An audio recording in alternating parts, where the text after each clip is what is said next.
पर आज पहला स्नान है और इस मौके पर 1 करोड़ श्रद्धालु संगम में डुबकी लगाएंगे। संगम नोज पर हर घंटे में 2 लाख लोग स्नान कर रहे हैं। आज से ही श्रद्धालु 45 दिन का कल्पवास शुरू करेंगे। संगम नोज समेत करीब 12 किलोमीटर एरिया में स्नान घाट बनाया गया है। संगम पर एंट्री के सभी रास्तों में भक्तों की भीड़ है। महाकुंभ में वाहनों की एंट्री बंद कर दी गई है, जिसके चलते श्रद्धालु 10 से 12 किलोमीटर पैदल चलकर संगम पहुंच रहे हैं। 60,000 जवान सुरक्षा और व्यवस्था संभालने में लगे हैं। पुलिसकर्मी स्पीकर से लाखों की संख्या में आई भीड़ को मैनेज कर रहे हैं। जगह जगह कमांडो और पैरामिलिट्री फोर्स के जवान भी तैनात हैं।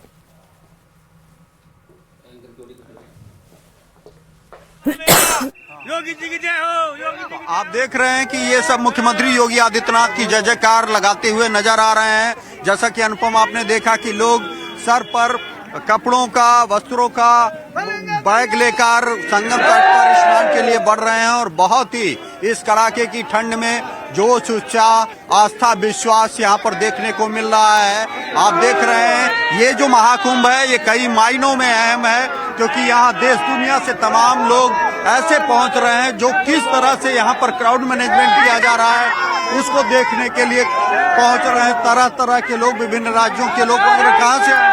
बनारस से। कैसे इंतजाम है? बहुत अच्छी व्यवस्था है, बहुत ही अच्छी व्यवस्था है। जी जी। आप लोग कहाँ से? ग्रेटर नोएडा से आए हैं, दिल्ली एनसीआर से। बहुत अच्छा लगा यहाँ मिर्जापुर से चलकर सर हम बहुत बढ़िया, बहुत बढ़िया। आप देख रहे हैं कि हर जो श्रद्धालु है वो सरकार के हर एक इंतजाम की दिल खोलकर तारीफ करता हुआ नजर आ रहा है। चौड़े चौड़े रास्ते बनाए गए हैं, लोगों की किसी भी तरह की कोई असुविधा ना हो इसका भी पूरा ख्याल रखा गया है। इसीलिए दूसरी ओर आप देख सकते हैं कि चाहे घुड़सवार पुलिस हो, पीएससी हो, यहाँ तक कि देश दुनिया के बेहतरीन कमांडोज में से एक एनएसजी के कमांडो भी चप्पे चप्पे पर नजर रखे हैं ताकि किसी भी तरह की कोई अप्रिय घटना न हो। और साथ ही साथ एम्बुलेंस, पुलिस के जो अधिकारी हैं वो भी लगातार गश्त कर रहे हैं और लोगों से मौके पर पहुंचकर स्नान करने की अपील कर रहे हैं। आप देख रहे हैं कि बड़ी संख्या में जो लोग हैं वो आस्था, विश्वास के साथ यहाँ पर इस नंदी द्वार से गुजरकर संगम की ओर बढ़ते हुए नजर आ रहे हैं। ये सिलसिला देर शाम तक जारी रहेगा।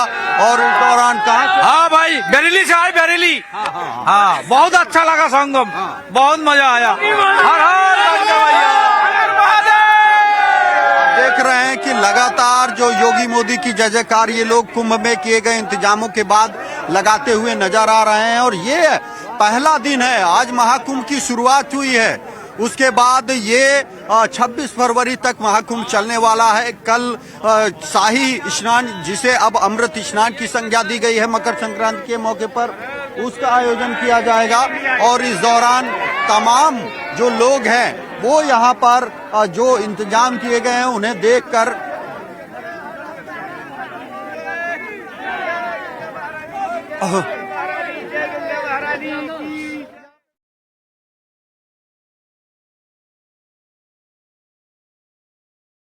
तो ये आप 6 तस्वीरें देखिए महाकुंभ से।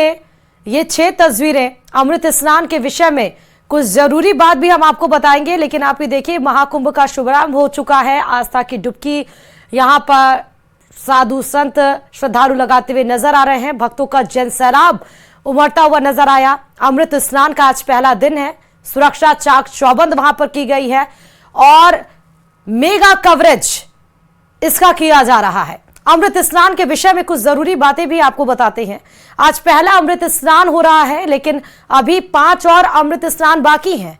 अभी दूसरा अमृत स्नान 14 जनवरी को, तीसरा अमृत स्नान 29 जनवरी को, चौथा अमृत स्नान 3 फरवरी को, 5वां अमृत स्नान 12 फरवरी को और अंतिम अमृत स्नान 26 फरवरी को होगा। अमृत स्नान के लिए रजिस्ट्रेशन करवाना अनिवार्य है। आप घर बैठे ऑनलाइन रजिस्ट्रेशन करा सकते हैं। महाकुंभ की आधिकारिक जो वेबसाइट है महाकुंभ.in पर रजिस्ट्रेशन कराने की सुविधा है और हमारी हिदायत है कि आप रजिस्ट्रेशन कराकर ही महाकुंभ पहुंचे। हालांकि महाकुंभ में पहुंचने के बाद भी मेला प्राधिकरण के ऑफिस में भी रजिस्ट्रेशन करा सकती हैं, लेकिन क्योंकि वहां पर इतनी ज्यादा भीड़ होगी कि इसलिए आपको परेशानी ना हो, इसलिए पहले ही अपने घर से निकलने से पहले रजिस्ट्रेशन आप करा लीजिए। भीड़ हो सकती है, समय लग सकता है, इसीलिए ऑनलाइन रजिस्ट्रेशन सुविधा आपके लिए हितकारी है, इसीलिए आपके लिए उसको हम बता रहे हैं। अमृत स्नान करने जाएं तो ध्यान रखें कि अमृत स्नान के दौरान साबुन और शैम्पू का इस्तेमाल नहीं करें और स्नान के बाद अन्य दान की परंपरा है। दीप दान करने का भी महत्व है। मान्यता है कि संगम स्नान से पाप धुल जाते हैं, दान देने से पुण्य की प्राप्ति होती है। तो संगम तट जहां गंगा यमुना सरस्वती तहजीब नजर आती है आपको, उस संगम तट पर स्नान करने के लिए क्या कुछ जानकारियां होनी चाहिए वो हमने आपको बताई।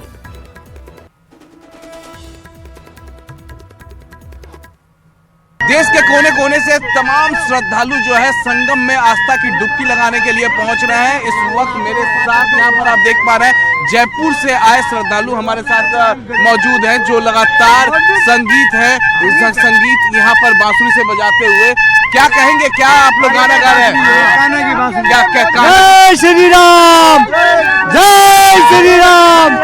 अजी देवर बोल दिए बजाइने लागो नरसी शेठ मायरा बरबाताइन। बोलो बोलो। ये राम राम साहब आई जी आगो नरसी शेठ मायरा बरबाताइन देवर बोल दियो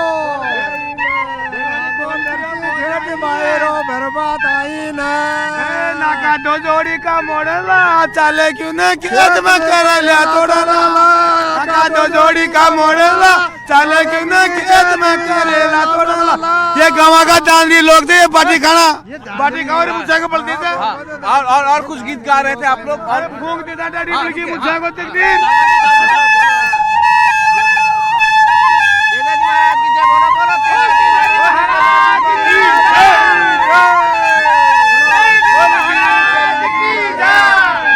तमाम श्रद्धालु जयपुर से पहुंचे हुए हैं और ये आस्था की डुबकी लगाने के लिए संगम पहुंच चुके हैं। तो वैसे भी राजस्थानी जहां भी जाते हैं वो अलग ही छटा बिखेरते हैं। जयपुर से आए हुए श्रद्धालु किस तरह उनके अंदर उत्साह है, उमंग है, वो हमने आपको दिखाया। उम्र का यहाँ पर कोई भी बैरियर नहीं है, किसी भी उम्र के लोग ठंड के मौसम में, लेकिन उनके अंदर इतना जोश है कि वो अपने आप खींचे चले जा रहे हैं प्रयागराज की धरती पर महाकुंभ में देखने के लिए, स्नान करने के लिए, अपने पापों को धुलने के लिए, पुण्य की प्राप्ति के लिए। और ये अलग अलग तस्वीरें आप अगर घर पे भी बैठे हैं और नहीं जाने की सोच रहे हो या किसी वजह से व्यस्त हो, तो ये आपको अपने आप उस तरफ खींच लाएगी कि आप जाने को किसी भी तरह से आप समय निकाल पाएंगे अपने बिजी शेड्यूल में और आप पहुंचेंगे। हालांकि ये अलग अलग तस्वीरें बहुत ज्यादा महत्वपूर्ण इसलिए हैं क्योंकि आज से ही महाकुंभ की तैयारी जो इतने महीनों से चल रही थी, जहां रेल का भी आपने सुना केंद्रीय मंत्री अश्विनी वैष्णव, क्योंकि रेल की सुविधा के लिए 3 साल से महाकुंभ की तैयारी चल रही थी। क्योंकि हर जो 12 साल में महाकुंभ की धरती सजकर तैयार होती है वो 4 जगह पर होती है और उस सब में सबसे ज्यादा जो श्रद्धालु मेला क्षेत्र में आ रहे हैं और उनके अपने खो जाते हैं, मिसिंग हो जाते हैं, उनके लिए पुलिस सहायता केंद्र बनाई गई है मेला क्षेत्र में और जगह जगह पर यह बनाई गई है। यहाँ पर देखिए लगातार अनाउंसमेंट किया जा रहा है, पुलिस सहायता केंद्र है और यहाँ पर देखिए लगातार अनाउंसमेंट किया जा रहा है। मैं अपने विजय युगल सब कहूंगा कि जरा आगे की तरफ आए तो हम तस्वीर दिखाएंगे कि किस तरीके से यहाँ से किस तरीके से यहाँ पर लगातार अनाउंसमेंट हो रहा है। देखिए यहाँ पर देखिए अनाउंसमेंट लगातार किया जा रहा है जो भी मिसिंग है, क्योंकि करोड़ों की तादाद में यहाँ पर श्रद्धालु आस्था की डुबकी लगाने के लिए पहुंचे हैं और ऐसे में ये जो हैं यहाँ पर महिलाएं इनके अपने खो गए हैं, तो उसके बाद ये यहाँ से अनाउंसमेंट करते हुए पुलिस की जवान इनको इनके मदद के लिए तुरंत तत्पर हैं, यहाँ पर खड़े हैं। और यहाँ पर देखिए उत्तर प्रदेश पुलिस के जवान जो हैं यहाँ पर देखिए श्रद्धालुओं की सहायता के लिए ये खड़े हैं। पुलिस सहायता केंद्र है, हेल्पलाइन नंबर है, मेला कंट्रोल रूम का नंबर यहाँ पर 1920 यहाँ पर आप देख पा रहे हैं और ये तमाम उत्तर प्रदेश पुलिस के जवान लगातार श्रद्धालुओं की मदद करते हुए, इसके अलावा जगह जगह पर चप्पे चप्पे पर हम उत्तर प्रदेश पुलिस के जवानों को देख सकते हैं। और प्रयागराज के बाद से सीधे अब आपको कोटा लेकर चलते हैं, क्योंकि कोटा से बुरी खबर का सिलसिला थमने का नाम नहीं ले रहा। इसका असर कोचिंग सिटी की इकोनॉमी पर भी पड़ने लगा। शहर के ज्यादातर हॉस्टल खाली पड़े हैं। देखिए रिपोर्ट।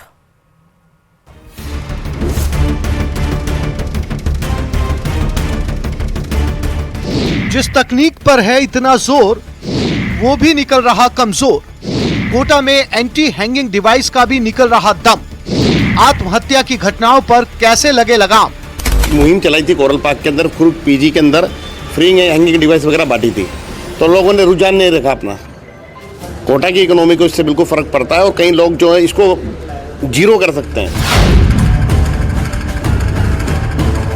इस बात को समझने की जरूरत है, क्योंकि आत्महत्या की अप्रिय खबरों से कोटा से लोग दूर होते जा रहे हैं। उस कोटा से, कोचिंग हब से, जहां इंजीनियर या डॉक्टर बनने का सपना लेकर बच्चे शहर में कदम रखते हैं, लेकिन कई छात्र नाकामी से घबराकर मौत को गले लगा लेते हैं। साल 2023 में 29 छात्रों ने किया सुसाइड। साल 2024 में 19 छात्रों ने दी जान। 2025 के पहले 11 दिनों में 2 छात्रों ने की खुदकुशी। हर साल औसत 15 से 20 सुसाइड के मामले सामने आते हैं। यह हाल तब जब कोचिंग संस्थान, हॉस्टल संचालक और प्रशासन बढ़ते सुसाइड को रोकना अपनी सबसे बड़ी प्रायोरिटी बताते हैं। एक से बढ़कर एक उपाय करते आए हैं। ताजा मामला एंटी हैंगिंग डिवाइस का है। आइए हम एक हॉस्टल में पहुंचे हैं, जहां की तस्वीरें दिखाते हैं और जानते हैं कि आखिर एंटी हैंगिंग डिवाइस होता क्या है। ये एक हॉस्टल में एक कमरा है, जो जिस कमरे के अंदर जो पंखा लगा हुआ है, ऊपर इसके बीच में जो सफ़ेद पट्टी टाइप नज़र जो आ रही है, यही एक इसी के अंदर एक स्प्रिंग होती है। करीब 200 रुपये की एक स्प्रिंग होती है जो इसके अंदर लगाई जाती है। और इस एंटी हैंगिंग डिवाइस लगाने के बाद कोई भी स्टूडेंट सहित कोई भी अन्य जो है लटक कर आत्महत्या नहीं कर सकता। पंखे से लटक कर सुसाइड करने की स्थिति में पंखा धीरे धीरे स्प्रिंग के जरिए नीचे आ जाता है। शासन प्रशासन ने कोटा के हर हॉस्टल और पीजी के पंखे के लिए एंटी हैंगिंग डिवाइस लगाना अनिवार्य कर रखा है। शहर के अलग अलग कोचिंग इलाकों में एंटी हैंगिंग डिवाइस लगवाने के निर्देश दिए हुए हैं। जिला प्रशासन व पुलिस की तरफ से जो गाइडलाइन जारी की गई है, उसमें एंटी हैंगिंग डिवाइस लगवाना ज़रूरी है, लेकिन जिला प्रशासन के आदेशों की कई हॉस्टल व पीजी संचालक पालना भी नहीं कर पा रहे हैं। 50,000 पीजी हैं। पीजी के लिए कई बार कलेक्टर साहब से बात हुई है। कई बार कोचिंग के जो बड़े बड़े माताहत हैं इस शहर में, उन्होंने जिम्मेदारी ली थी कलेक्टर साहब की मीटिंग में कि 50,000 पीजी की जिम्मेदारी हमारी है उनकी हैंगिंग डिवाइस लगाने की। उन लोगों ने कोई वर्क नहीं करा, कोई काम नहीं करा। छात्रों की खुदकुशी का सबसे बड़ा खामियाजा भी कोटा को उठाना पड़ रहा है। पहले जहां 2 से 2.5 लाख छात्र हर साल कोटा आते थे, वहीं 2024 में यह आंकड़ा 1,20,000 पर अटक गया। हालत ऐसी हो गई कि शहर के ज्यादातर हॉस्टल खाली हैं। और उसी इसमें एक गाइडलाइंस की लगातार हमें पालना करनी चाहिए। उसी के लिए सभी कोचिंग और जो हॉस्टल एसोसिएशन है, उनकी एक जो रेगुलर क्रम में मीटिंग होती है, उसी में ही एक उनके साथ मीटिंग लेकर और उनको वापस पुनः सभी को कहा गया कि गाइडलाइंस की पालना करें। सुसाइड रोकने में एंटी हैंगिंग डिवाइस कुछ हद तक कामयाब माना जा सकता है, लेकिन सिर्फ पंखे में स्प्रिंग लगाने से सुसाइड पर विराम नहीं लगाया जा सकता, क्योंकि इंजीनियरिंग पढ़ने निकले कुछ छात्र भले ही IIT क्रैक नहीं कर पाए, लेकिन वे इतने मूर्ख भी नहीं हैं कि मौत का दूसरा रास्ता तलाश ना सके। 21 दिसंबर को जिस छात्र ने अपनी जान दी थी, उसके कमरे के पंखे में भी एंटी हैंगिंग डिवाइस लगा था। इसलिए सुसाइड पर रोक के लिए प्रभावी रणनीति बनाकर उस पर काम करने की जरूरत है। न्यूज़ 18 राजस्थान के लिए कोटा से ओम प्रकाश मारू की रिपोर्ट।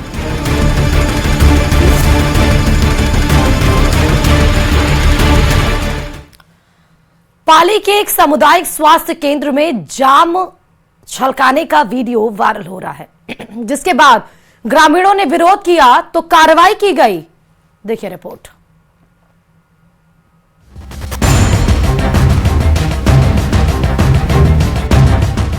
सरकारी अस्पताल में शराब पार्टी, मरीज के बेड पर सजी महफिल, 3 क्वार्टर, 2 टिफिन चखना, बेड पर शराब के पौवे, कांच का ग्लास, पूरा इंतजाम।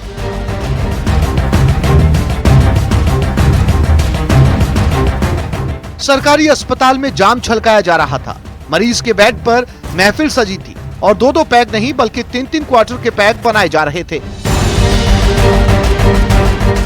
तो लिहाजा 2-2 टिफिन में इंतजाम भी पूरा आया था और बेड पर अंग्रेजी शराब के पौवे, साथ में कांच का ग्लास, इंतजाम पूरा था। पार्टी शुरू हो चुकी थी और 2-2 पैक भी लग चुके थे, लेकिन तभी पहुंच गए भनक लगते ही कुछ अस्पताल के लोग और पूरी शराब पार्टी का वीडियो बना लिया।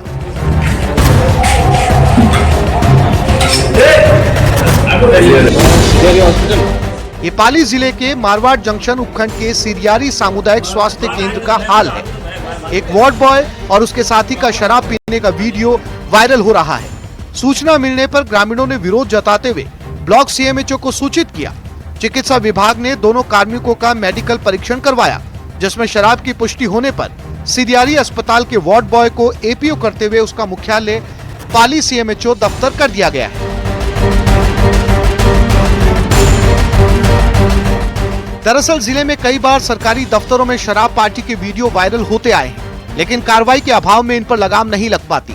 इस घटना ने एक बार फिर से सरकारी दफ्तरों में अनुशासनहीनता और लापरवाही की समस्या को उजागर किया है। ग्रामीणों ने इस घटना पर कड़ी नाराजगी जताई है और प्रशासन से सख्त कार्रवाई की मांग की है। पाली से श्यामलाल चौधरी की रिपोर्ट।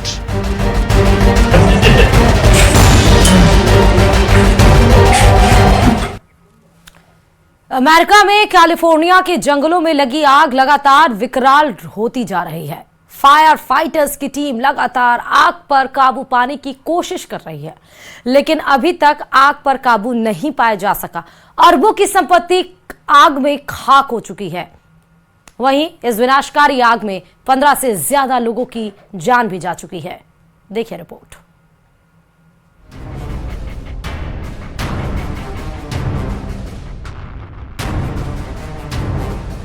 अमेरिका में आग से हाहाकार मचा हुआ है। जंगल की आग अपना दायरा बढ़ाते हुए सब कुछ खत्म करने को लेकर आमदा है। जो भी रास्ते में आ रहा है वो जलकर खाक हो रहा है। आग के आगे सुपर पावर भी बेबस नजर आ रहा है।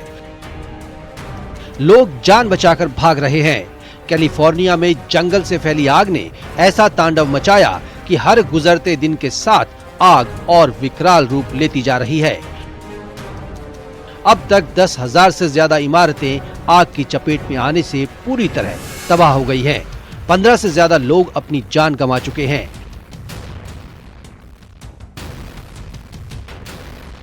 मौत का आंकड़ा भी बढ़ता जा रहा है। वहीं कई जानवर भी इस विनाशकारी आग की भेंट चढ़ चुके हैं। कैलिफोर्निया प्रशासन की माने तो अब तक आग की वजह से 16 लाख करोड़ से ज्यादा का नुकसान हो चुका है। इस त्रासदी में कई लोगों के लापता होने की भी आशंका है। प्रशासन के भी हाथ पांव फूले हुए हैं। कैलिफोर्निया में रह रहा हर शख्स दहशत में जी रहा है। जो लोग अभी सुरक्षित हैं, वो भी अनहोनी की आशंका से घबराए हुए हैं। अमेरिका में लगी आग के बीच फायर फाइटर की कई टीमें दिन रात लगी हुई हैं। आग पर काबू पाने की जी तोड़ कोशिश की जा रही है। रात के वक्त भी हेलीकॉप्टर से आग पर नियंत्रण करने का काम चल रहा है, लेकिन आग इतनी फैल चुकी है कि उसे काबू में करना मुश्किल हो रहा है। आग से निपटने में अमेरिका की मदद के लिए मैक्सिको से फायर फाइटर्स पहुंचे हैं। लॉस एंजल्स में जिन इलाकों में आग ने भारी नुकसान पहुंचाया है, उनमें Palisades, Eaton, Hurst, Lydia, Kenneth के इलाके शामिल हैं। कैलिफोर्निया के लॉस एंजलिस शहर की बसावट पहाड़ों के बीच है। पहाड़ों पर चीड़ का जंगल बहुत बड़े इलाके में है। चीड़ के सूखे पेड़ों के जलने के कारण आग शुरू हुई और उसके बाद काफी बड़े इलाके को आग ने अपनी चपेट में ले लिया। आग की वजह से प्रदूषण हो रहा है। आसमान तक धुआं फैला हुआ है, जिसकी वजह से हवा जहरीली हो गई है। आग की मार जानवरों पर भी पड़ी है। जो इस त्रासदी में बच गए, उनका इलाज चल रहा है।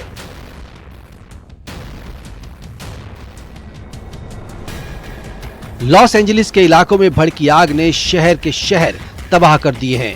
वीडियो में आप साफ देख सकते हैं कि किस कदर आग ने लॉस एंजलिस में कहर बरपाया है। जहां तक नजर जाएगी वहां सिर्फ तबाही ही दिखेगी। कुछ दिन पहले यहां पर लोग खुशहाली से जी रहे थे, लेकिन अब रिहायशी बस्ती भी खंडहर में बदल गई है। गुलजार आशियाने पूरी तरह से उजड़ चुके हैं। हॉलीवुड से लेकर टीवी के कई बड़े स्टार्स के घर जलकर तबाह हो गए। हवा लगातार चल रही है, जिससे आग पर काबू पाना मुश्किल हो रहा है। लोगों को बस यही इंतजार है कि आग किसी तरह थम जाए। Bureau report, news 18।